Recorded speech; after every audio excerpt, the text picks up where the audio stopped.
একটা আমি চিচিঙ্গে এইভাবে কেটে নিয়েছি। কেটে আমি এটা মিক্সিতে দিচ্ছি।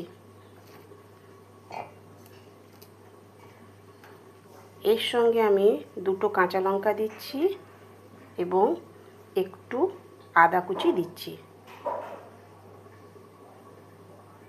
এইভাবে পেস্টটা করে নিয়েছি।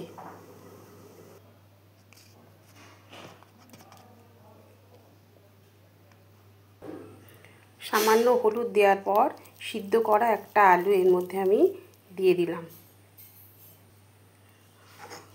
কিছুটা আমি কর্নফ্লাওয়ার দিয়ে দিলাম। পরিমাণ মতো নুন দিয়ে দিলাম এবং সামান্য একটু কালো জিরে দিয়ে দিলাম। গরম তেলে আমি এবারে চিচিঙ্গাগুলোর পেস্ট আমি বড়ার মতো করে দিচ্ছি।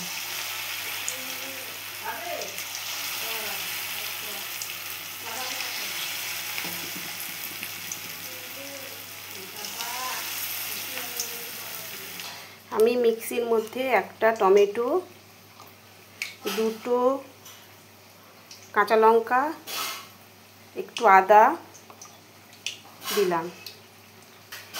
এর মধ্যে আমি সামান্য পোস্ত, একটু কাজু এবং একটু চালমগজ দিলাম।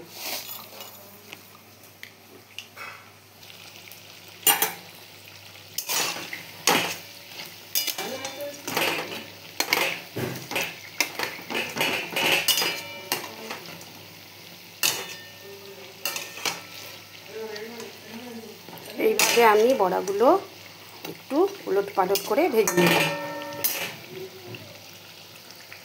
একটু লাল করে বড়াগুলো আমি ভেজে নিয়েছি। এইবারে আমি এটা তুলে নেব। কড়াইতে সামান্য তেল নিলাম।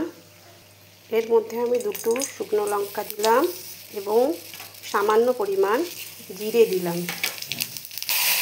এর মধ্যে আমি পেস্টটা দিয়ে দিলাম।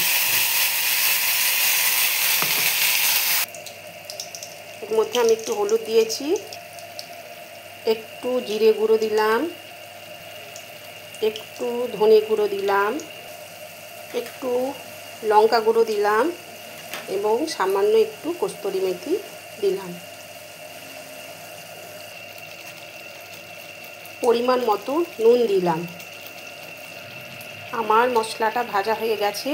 এবারে আমি এর মধ্যে জল দিয়ে দেব।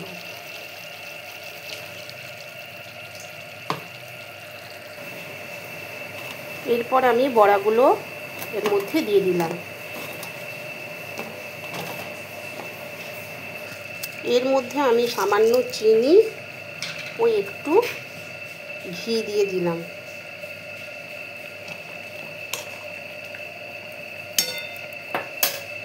দেখুন রেডি একদম আমার চিচিঙ্গের কোপ্তা, একদম রেডি।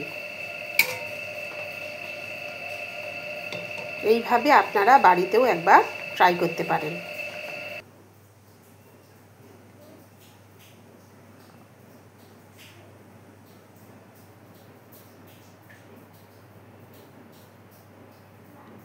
চিচিঙ্গে কোপ্তা।